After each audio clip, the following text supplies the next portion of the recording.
त्यांच्या जीवनामध्ये त्याचा लाभ झाला पाहिजे, त्या उपदेशाचा असा फलदायी उपदेश असावा, असे काही त्यामध्ये महत्व आहे. तर या ठिकाणी जर आपण पाहू गेलो तर उपदेश करणारे महात्मे काही सामान्य नाही. जगद्गुरु तुकोबाराय निळोबाराय त्यांचं वर्णन करतात. नमो सद्गुरु तुकया दादीपा, नमो सद्गुरु सच्चिदानंद रूपा, नमो सद्गुरु भक्त कल्याण मूर्ती, नमो सद्गुरु भास्करा पूर्ण कीर्ती. एखाद्या वेळेस उपदेश, एखाद्या वेळेस एखाद्या महत्व किंवा एखाद्याचं महत्व सांगत असताना जर नातेसंबंध त्याशी जोडलेले असले तर महत्व नसतानाही महत्व सांगितले जाते. पण या ठिकाणी शिष्य सांगत असं नाही, तर एकेकाळी तुकोबारायांचे कट्टर असणारे रामेश्वर भट्ट की ज्यांनी तुकोबारायांना अगोदर खूप त्रास दिला.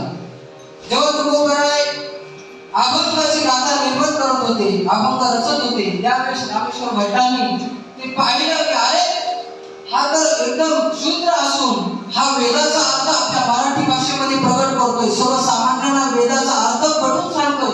आणि असं जेव्हा रामेश्वर भट्टांना समजलं तेव्हा रामेश्वर भट्ट म्हणतात, अरे अरे तुकोबा, हे तुला वेदाचा अर्थ सांगण्याचा अधिकार नाही.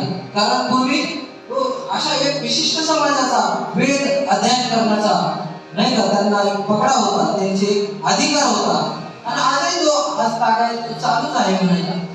पण त्यावेळेस त्या काळामध्ये तर हे त्यांना सहन झालं नाही. तेव्हा रामेश्वर भट्टांनी सांगितलं, हे तू जो अभंग करतोयस हे पाण्यामध्ये डुबून दे. त्या ठिकाणी इंद्रायणीमध्ये तो गाथा बुडवायला सांगितला जगद्गुरु तुकोबारायांनी.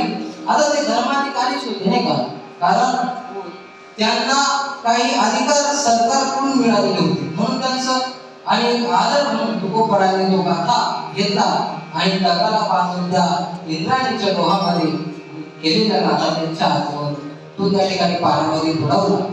पण तुकोबारायांना काही लोक गावातील नाही का महाराज मंडळीला काहीतरी बोलतच असतात गावातील. तसे तुकोबारायांना जेव्हा लोक काही म्हणू लागले, अरे तुका तू संसाराची तर राखरांगोळी केलीच केली, पण जो अभंग गाथा तू आयुष्यभर ज्या अभंग गाथा केला होता, ज्याच्यासाठी अट्टहास केला होता, तो सुद्धा गाथा म्हणजे तुझा प्रपंचही केला आणि आता परमार्थ होता तोही सुद्धा पाण्यामध्ये तू बुडवला.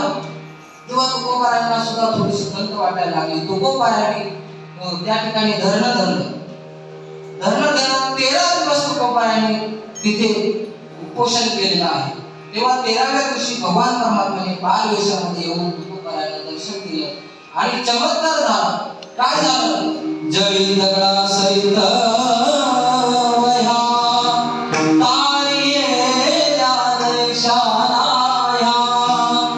इकडे चमत्कार झाला. जो अभंग गाथा पाण्यात बुडवलेला होता तो जसा लाह्या पाण्यावर तरंगाव्या तसे दगडांना घेऊन जी गाथा बुडवलेली होती ती त्या ठिकाणी वर आली. हा चमत्कार जेव्हा सर्वांनी पाहिला, ही गोष्ट रामेश्वर भट्टांपर्यंत गेली, तेव्हा त्यांनाही आश्चर्य वाटलं. आणि त्या ठिकाणी जेव्हा रामेश्वर भट्ट एकदा प्रवास करत असताना त्या अनगढ शहा